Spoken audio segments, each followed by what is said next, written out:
کہ Pakistan Peoples party اور آپ کا جو 3 نسلوں کا ساتھ ہے، ہم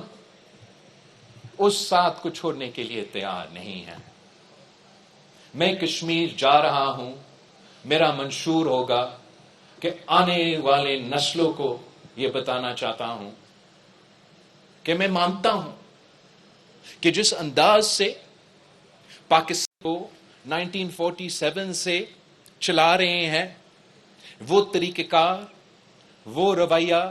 وہ سٹیٹس کو اب 2026 میں نہیں چل سکتا۔ اب نیا نسل نے اپنا نیا سوچ سامنے لے کر آنا ہے۔ کسی ایک کشمیری، کسی ایک گلگت بلتستان کا شہری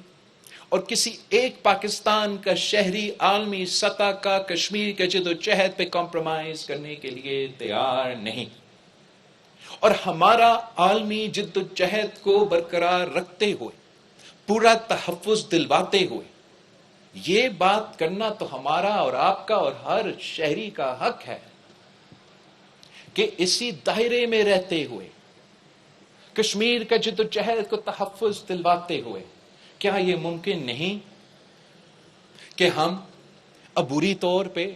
گلگت بلتستان اور آزاد کشمیر میں رہنے والے لوگوں کو مزید حق حاکمیت دلوا دے، مزید حق ملکیت دلوا دے، ان کی امیدوں کے مطابق حق روزگار دلوا دے؟